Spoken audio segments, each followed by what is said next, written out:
Good morning everyone. तर इकडे तर सकाळचे 7:30 वाजलेत आणि तुम्हाला तर माहितीच आहे, आई-बाबांना आपण इकडे घेऊन आलोय गावावरून. आणि आता इकडे सकाळी-सकाळी चहाची माझी तयारी चाललेली. तर पप्पांना म्हणजे सासऱ्यांना माझा गुळाचा चहा लागतो. त्यामुळे तो एका बाजूला केला आणि इकडे आता आमच्यासाठी चहा करून घेतला. म्हटलं चला सकाळी-सकाळी आज ना खूप जास्त कामं आहेत मला आणि सकाळी-सकाळी चहा घेऊया म्हटलं मस्त आणि त्यानंतर मग कामांना लागूया. आता गावावरून आणलेले कपडे वगैरे, कारण गावी ना मशीन वगैरे नाहीये, मग हाताने धुवायला लागतात. त्यामुळे म्हटलं चला जे बेसिक कपडे आहेत ते सगळे धुतले आणि मग जास्तीचे जे कपडे होते ते सगळे मी इकडे घेऊन आलेली होती. आणि ते मग संध्याकाळीच मी असे लावून दिले होते मशीनला. म्हटलं रात्रीतनं छान असे वाळतील. आणि सकाळी सकाळी मस्त असं गार वारं सुटलं होतं. म्हटलं चला मस्त झोक्यावर बसूया आणि चहा घेऊया म्हटलं. इकडे चहा वगैरे घेतला आणि त्यानंतर मग बाकीच्या कामांना लागले. तर इकडे ना कपड्यांच्या घड्या पण मला घालून घ्यायच्या होत्या. म्हटलं ही कामं आता सकाळीच करून घेते. सगळ्यांचे कपडे शॉर्टेज केले आणि जे कपडे मला इस्त्रीला वगैरे टाकायचे होते ते पण मग एका बाजूला काढून ठेवले. म्हणजे 2 दिवसातनं देईल म्हटलं आणि पुन्हा आवडणं ड्युटीवर जायचंय, तर त्यामुळे मग त्या कपड्यांची मला पुन्हा बॅग भरायची होती. तर आता इकडे ना दिवसभराची मला खूप जास्त कामं करून घ्यायची होती बाहेरची. त्यामुळे म्हटलं चला सकाळची ही कामं पटकन आवरून घेऊया. इकडे तुळस बघा इतकी छान बहरली ना आपली आणि मस्त त्याला आता मंजोळे यायला लागलेत. तर पाणी वगैरे घातलं आणि त्यानंतर इकडे आता दीदीच्या केसांना आईचं तेल लावणं चाललेलं आहे. तोपर्यंत म्हटलं चला मी माझी कामं सगळी आटपून घेतली. दुपारून बाहेर जायचं होतं तेही कामं केली आणि आज ना आमच्या पप्पांचा बर्थडे होता. तर तो पण आम्हाला सेलिब्रेट करायचा होता. म्हटलं चला, तर स्वयंपाक वगैरे आटोपला आणि त्यानंतर जेवणं केली आणि त्यानंतर मग संध्याकाळी आम्हाला सेलिब्रेशन करायचं होतं. तर त्यांचा वाढदिवस ना 15 तारखेला असतो, पण मग 15 तारखेला आम्हाला पुन्हा गावी जायचं होतं.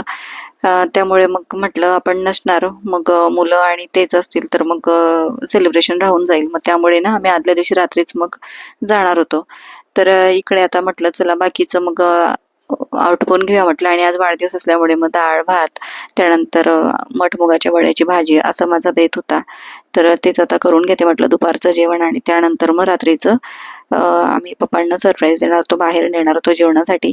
मग संध्याकाळी सांगितलं आणि आईला पण मग सांगितलं की आपल्याला बाहेर जायचंय. मग म्हटलं चला, मग सगळं आटोपलं वगैरे आणि त्यानंतर मग संध्याकाळी बाहेर जायला निघालो. तर त्यांना न्यायचं होतं मला बार्बिक्यूला, कारण पप्पा बार्बिक्यूला, आई पप्पा दोघंच फर्स्ट टाइम वाटतं जाणार होते. याच्या आधी त्यांनी कधी बार्बिक्यूला म्हणजे गेलेच नव्हते ते. म्हटलं चला, मग इकडे आता फोटोशूट वगैरे झालं आणि सिटी सेंटर मॉललाच आम्ही गेलो होतो. मग नातवांसोबत फोटो काढले आम्ही, फॅमिली फोटो सगळ्यांनी काढले आणि मग मॉल वगैरे थोडा आम्ही म्हटलं फिरून घेऊया. म्हटलं जास्त काही आम्हाला शॉपिंग वगैरे नाही करायची होती, कारण आम्ही फक्त जेवणासाठीच तिकडे जाणार होतो. पण म्हटलं आता आहे वेळ, कारण आमचा टेबल वगैरे बुक केलेला होता आणि टायमिंग दिला होता. मग त्या वेळपर्यंत म्हटलं चला थोडंसं फिरून घेऊया म्हटलं. आणि मग इकडे मॉल वगैरे फिरलो, मुलांनी फोटोशूट वगैरे केले. तिकडे छान असं टेडी बिअर वगैरे पण होतं यावेळेस.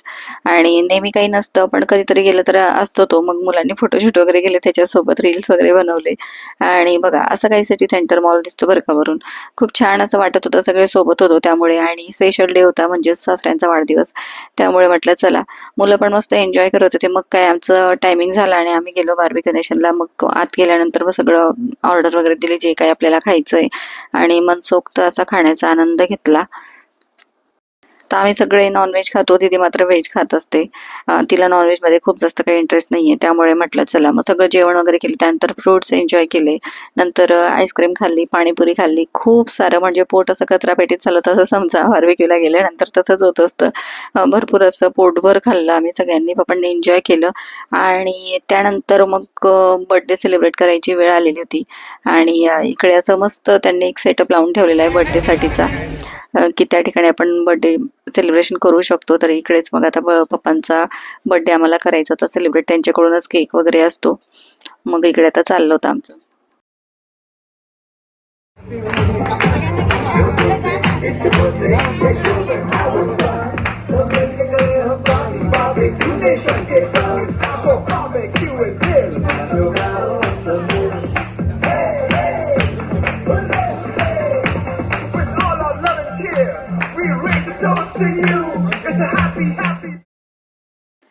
आजचा दिवस असा काही गेलेला आहे आणि मस्त असं बर्थडेचं सेलिब्रेशन झालेलं आहे.